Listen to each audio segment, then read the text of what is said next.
반갑습니다. 붓다의 복과 지혜입니다. 괴로움이 일어나면 그 원인을 보고 그 원인을 멈추면 괴로움도 사라진다고 부처님께서는 말씀하셨습니다. 오늘은 우리 삶의 고통과 혼란 속에서 터져나오는 속담 한마디, 아주 학지를 띄었네. 를 통해 그 깊은 괴로움 속에서도 깨어남과 지혜로 나아가는 길이 있음을 함께 나누고자 합니다. 자, 그럼 아주 학지를 띄었네. 이런 속담이 있다. 그 여정을 함께 해볼까요? 악성 학질에 시달린 바라문. 옛날 인도의 한 마을에 이름난 바라문 한 사람이 있었습니다. 그는 오만하고 자존심이 셌으며 모든 병을 이겨낼 수 있다고 믿고 있었습니다.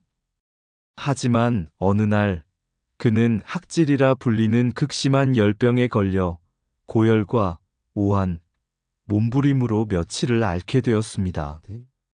사람들은 그를 보고 아주 학질을 띄었네 라며 안타까워했지만 그의 자존심은 꺾이지 않았습니다. 그의 병은 낫지 않고 마음은 점점 거칠어졌습니다. 그러던 중 마을을 지나던 부처님께서 그 소식을 들으시고 바라문의 집을 찾으셨습니다. 부처님께서는 말없이 그 옆에 앉아 조용히 지켜보다가 말씀하셨습니다. 몸의 병은 약으로 고칠 수 있지만 마음의 병은 진리를 보지 않고는 결코 낫지 않는다. 바라문은 비웃듯 말했습니다. 내가 학질이 난 게 무슨 마음의 병이란 말이오? 부처님은 조용히 답하셨습니다. 네 마음이 늘 이기고자 했고 늘 스스로를 높이려 했으니 병은 그 교만에서 비롯되었고 고통은 그 집착에서 비롯되었다. 바라문은 처음엔 분노했지만 부처님의 자비로운 시선에 자신도 모르게 눈물을 흘리며 말했습니다. 제가 진실을 몰랐습니다. 제 병은 단지 몸이 아니라 마음에서 비롯되었군요. 그는 부처님의 가르침을 따라 숨을 고르고 집착을 내려놓는 수행을 시작했습니다. 며칠이 지나자 열은 가라앉고 마음도 고요해졌습니다. 그는 마침내 병이 완전히 낫고 제자들에게 말했습니다. 내가 병든 건 학질 때문이 아니라 진리를 보지 못한 어리석음 때문이었다. 부처님께서 나를 구하셨도다. 아주 학질을 띄었네. 라는 말처럼 삶 속에서 겪는 고통과 고생은 때때로 말 그대로 몸부림치게 만듭니다. 그렇다면 그 고통에서 벗어나기 위한 진정한 수행은 무엇일까요? 부처님께서 깨달음을 얻으신 이후 제자들에게 자주 들려주신 이야기가 있습니다. 그 이야기 속에는 고통에서 벗어나는 지혜의 길이 담겨 있습니다. 시달리는 자를 위한 부처님의 비유. 어느 날 한 젊은 수행자가 부처님께 다가와 말했습니다. 세존이시여, 저는 수행을 시작한 이후로도 여전히 고통 속에 있습니다.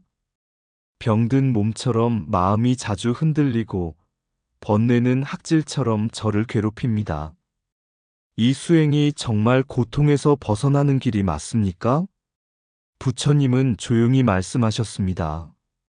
그대는 병든 자가 약을 복용하자마자 곧바로 낫기를 바라는가? 아닙니다. 몸이 낫기 위해선 시간과 인내가 필요합니다. 그러하니 마음의 병 또한 꾸준한 정진과 자비로서 고쳐야 하느니라. 그리고 부처님은 그에게 불의 비유를 들려주셨습니다. 불에 데인 자가 상처를 두려워해 치료를 미루면 병은 깊어진다.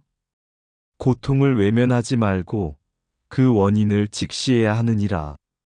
탐욕이 불이고 성냄이 불이고 어리석음이 불이니 이 셋이 그대를 태우고 괴롭힌다.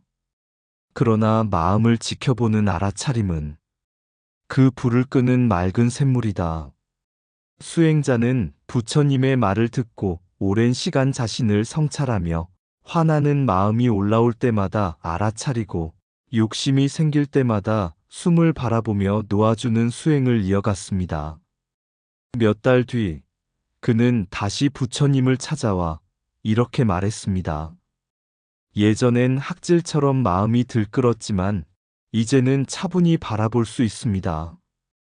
고통은 여전히 있지만 저를 삼키지 못합니다. 부처님은 고개를 끄덕이며 말씀하셨습니다. 그대는 이제야 진정한 약을 쓰기 시작했도다. 고통을 피하려 하지 말고 그 고통을 관찰하는 눈을 길러라. 그것이 해탈의 첫걸음이니라. 우리 모두 인생에서 학질을 뛸 때가 있습니다.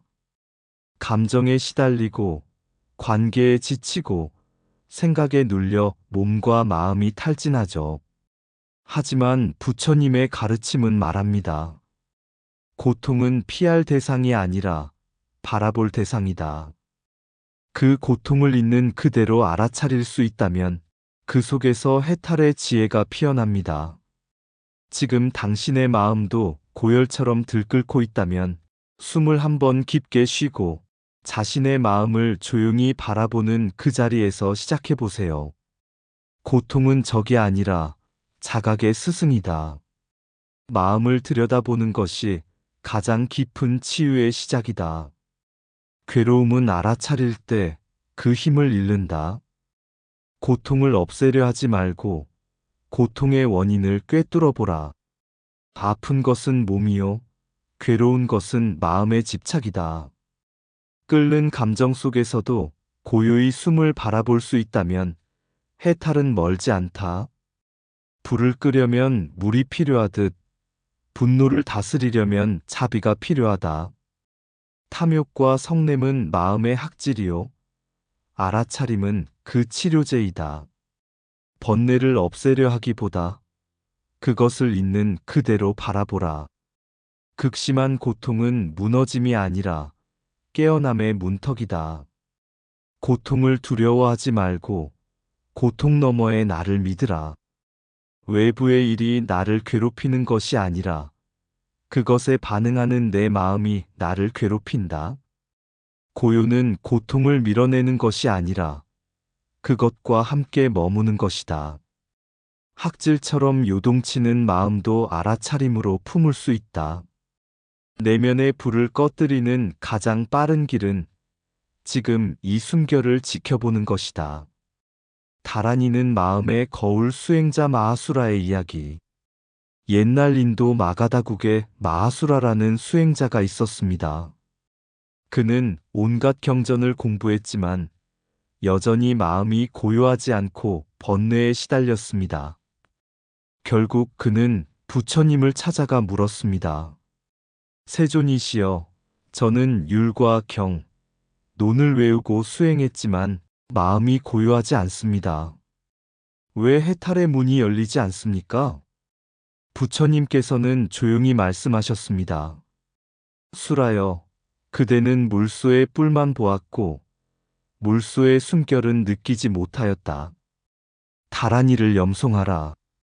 다란이는 마음의 문을 열고 그대가 그토록 바라는 고통 없는 길로 이끌 것이다. 수라는 의아해하며 되물었습니다. 세존이시여, 다란이는 짧은 주문입니다. 그것이 어찌 긴 경전보다 큰 힘을 가집니까? 그때 부처님께서는 예를 들어 설명하셨습니다. 밤이 어두운 것은 길어서가 아니라 빛이 없어서이다. 다란이는 부처의 지혜를 압축한 불빛과 같다. 염송하고 집중하면 그 속에서 자비와 지혜가 피어오른다. 글자는 작아도 그대 마음의 거울을 비추는데 충분하리라. 수라는 매일 아침과 저녁으로 대비주를 염송하기 시작했습니다. 처음에는 단지 입으로 읊는데 그쳤지만 시간이 지날수록 그의 마음은 점차 고요해지고 마침내 오랜 번뇌가 물러나듯 흩어졌습니다. 그는 어느 날 눈물을 흘리며 말했습니다. 진리는 밖에 있지 않았습니다. 이 짧은 다란이 하나 속에 제 마음의 굴레를 벗을 수 있는 열쇠가 있었음을 이제야 깨달았습니다. 다란이는 주문이 아니라 깨달음의 씨앗입니다. 외우는 행위가 중요한 것이 아니라 그것을 통해 마음을 일심으로 모으는 것이 수행입니다. 진정한 해탈은 집중된 마음에서 피어나는 통찰이며 다란이는 그것을 향한 지속적 실천과 의지의 상징입니다. 다란이는 입술에서 시작되지만 해탈은 마음에서 완성된다. 한마디 다란이는 100권 경전보다 깊은 집중을 요구한다. 마음을 모으는 자는 짧은 다란이 속에서도 부처의 우주를 본다. 다란이는 단지 소리가 아니라 깨달음을 부르는 진동이다. 말을 따라 다니지 말고 그 말 속에 깃든 뜻을 따라가라. 해탈은 거창한 지식이 아니라 한 줄의 다란이에 담긴 실천이다.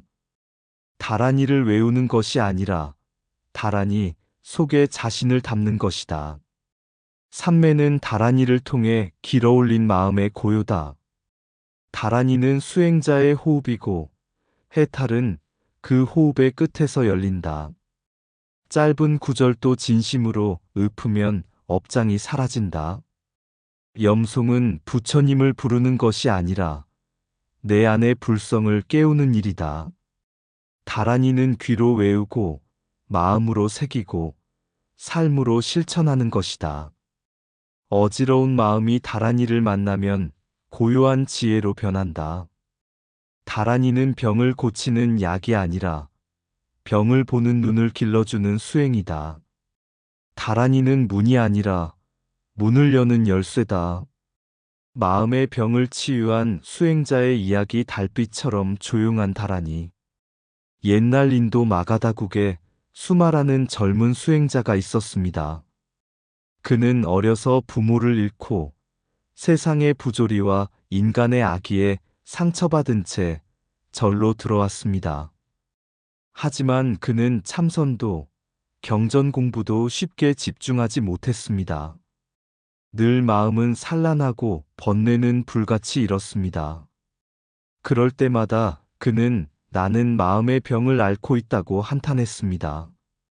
이를 본 노스님은 조용히 작은 목주 하나와 함께 광명대 다란이를 건네며 말했습니다.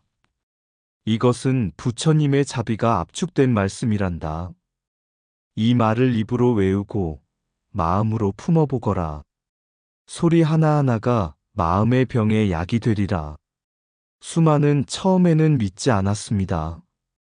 하지만 어차피 어디서도 위안을 얻지 못하던 그는 매일 아침 저녁으로 다란이를 염송하기 시작했습니다. 처음엔 기계적으로 했지만 점점 그 의미를 되새기며 읊조렸습니다. 눈을 감고 다란이를 외우다 보면 마음속 화가 누그러지고 억울했던 감정이 안개처럼 걷히곤 했습니다. 수행 3년째 되던 어느 날 그는 스승에게 말했습니다. 이 다란이는 저를 바꾼 것이 아니라 제 마음속에 갇혀있던 자비와 평정을 꺼내주었습니다. 노스님은 빙그레 웃으며 대답했습니다. 그래, 다란이는 부처의 소리가 아니라 너 자신이 진정으로 듣고자 할 때 울리는 너의 참된 마음이지. 그 뒤 수마는 달빛 스님이라 불리며 고요한 말과 미소로 사람들을 위로했습니다. 사람들은 말합니다. 그는 누구보다 학질 뛰듯 고통스러운 마음을 알았지만 지금은 달빛처럼 사람들을 비추는구나. 마음이 고요하면 온 세상이 고요해진다. 다란이는 귀로 외우는 주문이 아니라 마음이 깨어나는 소리다. 번뇌는 불처럼 타오르지만 자비는 그 불을 끄는 청량한 빛이다. 고통은 피할 수 없어도 고요는 선택할 수 있다. 몸의 병은 약으로 고치고 마음의 병은 정진으로 다스린다. 한마디 다란이가 천갈래 생각을 잠재운다. 참된 평화는 밖에서 오는 것이 아니라 안에서 깨어나는 것이다. 염송이란 소리를 따라가는 것이 아니라 마음을 돌아보는 길이다. 다란이는 부처의 말씀이 아니라 내 안의 고요한 부처를 깨우는 열쇠다. 고통은 지나가고 수행은 남는다. 다란이는 번뇌를 밀어내는 방패가 아니라 그것을 바라보는 거울이다. 고통이 크면 클수록 그 속의 깨달음의 씨앗도 크다. 침묵 속의 염송이 가장 큰 울림을 낸다. 하루에 다란이 한 줄 외워도 그 안에 온 우주가 담겨 있다. 다란이는 마음이 학지를 뛸 때 숨을 고르게 하는 부처의 숨결이다. 학질 뛰는 삶에 부처의 숨결을 담다. 옛날 인도 바라나시 근처 작은 마을에 몸이 약하고 자주 병을 앓던 소년이 있었습니다. 그는 말라리아에 걸려 열이 오르고 식은땀이 흐를 때마다 왜 나만 이런 고통을 겪는가라며 세상을 원망했습니다. 그러던 어느 날 우연히 마을을 지나던 한 노승이 그의 신음을 듣고 찾아와 말했습니다. 아이야, 몸의 병은 약으로 낫게 할 수 있다. 하지만 마음의 병은 너 자신이 길을 찾아야 한단다. 소녀는 울면서 물었습니다. 스님, 마음의 병은 어떻게 고칠 수 있나요? 노승은 조용히 한다란이를 들려주었습니다. 그리고 말했습니다. 이 주문은 부처님의 지혜를 압축한 소리다. 의미를 이해하려 하지 말고 매일 마음을 담아 외우고 숨을 고르고 내면의 소리에 귀 기울여 보거라. 소녀는 그날부터 다란이를 외우기 시작했습니다. 병이 완전히 낫지는 않았지만 놀랍게도 그는 점점 더 고요해졌고 고통을 받아들이는 법을 배웠습니다. 몇 해 뒤 그는 자신처럼 병든 이들을 돌보는 수행자가 되었습니다. 그가 늘 읊던 말이 하나 있습니다. 다란이는 병을 없애주는 마법이 아니다. 고통의 파도 속에서도 흔들리지 않는 뗏목이다. 오늘을 살아가는 우리도 마찬가지입니다. 몸의 병이든 마음의 번뇌든 다란이처럼 한 생각을 붙잡고 깨어 있다면 학질 뛰는 인생 속에서도 부처님의 숨결을 느낄 수 있습니다. 오늘도 내면의 고요를 향해 한 걸음 나아가는 하루가 되시길 바랍니다. 한 번 오면 몸서리치게 추웠다가 곧 뜨겁게 타오르는 열기 속에 온몸이 떨리고 무너지는 고통, 그게 바로 삶에서 맞닥뜨린 크고 작은 고난이 아니던가. 귀찮게 파고드는 걱정, 끊임없는 번뇌와 의심이 혼을 쏙 빼놓을 때 사람들은 말한다. 아주 학질을 뛰었네. 그러나 그대여, 그 병을 병으로만 보지 마시게. 그 고통이 진리를 찾는 첫 발짝이라면 그 떨림이 자기 집착을 떨구는 깨달음의 진통이라면 다란이 한 줄, 뜬모를 그 주문 한 자락 속에 부처님의 숨결이 깃들어 있고 삼매의 문이 열리는 법, 외우고 되뇌고 되새김질하는 그 과정은 마치 불길 속에서 자신의 망상을 태워버리는 수행, 손목에 차고 목에 걸고 마음에 새기며 말없이 다란이를 읊조리시게. 학질도 지나면 몸이 약해졌듯 고통도 지나면 마음이 깊어지나니 진리는 그렇게 그대가 떨며 흐느낄 때 조용히 다가온다. 이상 붓다의 복과 지혜였습니다. 오늘도 복지 구족한 날 되세요. 구독과 좋아요는 붓다의 복과 지혜를 밝히는 큰 자비의 등불이 됩니다.